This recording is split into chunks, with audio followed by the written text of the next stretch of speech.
महाभारत आदि पर्व अनुक्रमणिका पर्व प्रथमोध्याय।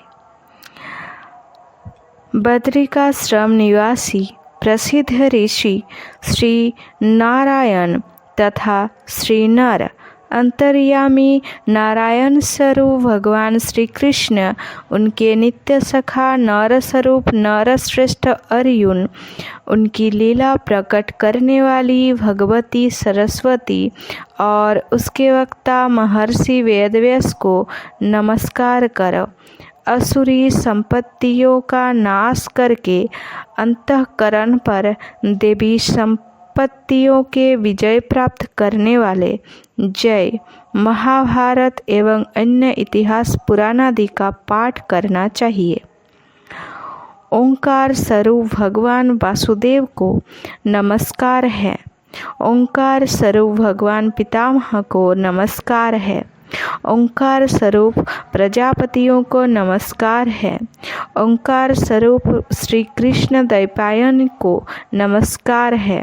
ओंकार स्वरूप सर्व विघ्न निवासक विनायक को नमस्कार है। एक समय की बात है, नैमिषारण्य में कुलपति महर्षि शौनक के 12 वर्षों तक चालू रहने वाले सत्र में जब उत्तम एवं कठोर ब्रह्मचर्यादि व्रतों का पालन करने वाले ब्रह्मर्षिगण अवकाश का समय सुखपूर्वक बैठे थे, सूत कुल के आनंदित करने वाले रोमहर्षण पुत्र उग्रश्रवा सोती स्वयं कौतूहलवशत उन ब्रह्मर्षियों के समीप बड़े विनीत भाव से आए और पुराणों के विद्वान और कथावाचक थे।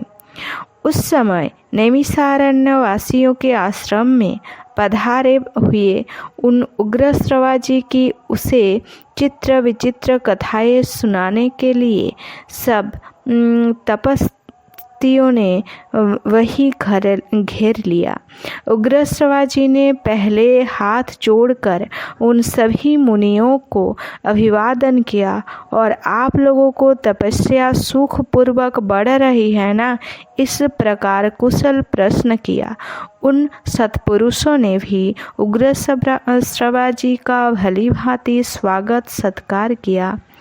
इसके अनंतर जब वे सभी तपस्वी अपने अपने आसन पर विराजमान हो गए, तब लोमहर्षण पुत्र उग्रश्रवा जी ने भी उनके बताए हुए आसन के विनय पूर्वक ग्रहण किया। तत्पश्चात यह देखकर कि उग्रश्रवा जी थकावट से रहित होकर आराम से बैठे हुए हैं, किसी महर्षि ने बातचीत का प्रसंग उपस्थित करते हुए यह प्रश्न पूछा, कमलनयन सूत कुमार, आपका शुभागमन कहाँ से हो रहा है? अब तक आपने कहाँ आनंद पूर्वक समय बिताया है? मेरे इस प्रश्न का उत्तर दीजिए। उग्रश्रवा जी एक कुशल वक्ता थे।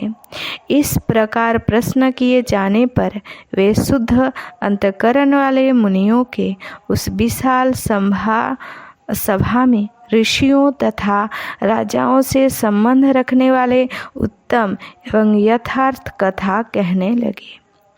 महर्षियों, चक्रवर्ती सम्राट महात्मा राजर्षि परीक्षित नंदन जन्मेजय के सर्प यज्ञ में उनके पास वैशंपायन ने कृष्ण द्वैपायन व्यास जी के द्वारा निर्मित परम पुण्यमयी चित्र विचित्र अर्थ से युक्त महाभारत की जो विविध कथाएं विधि पूर्वक कही हैं, उन्हें सुनकर मैं आ रहा हूँ। मैं बहुत सी तीर्थों एवं धर्मों की यात्रा करता हुआ ब्राह्मणों के द्वारा सेवत उस परम पुण्यमय समंत पंचक क्षेत्र कुरुक्षेत्र देश में गया, जहाँ पहले कौरव पांडव और अन्य सब राजाओं का युद्ध हुआ था। वहीं से आप लोगों के दर्शन की इच्छा लेकर मैं यहाँ आपके पास आया हूँ। मेरे यह मान्यता है कि आप सभी दीर्घायु एवं ब्रह्म स्वरूप है।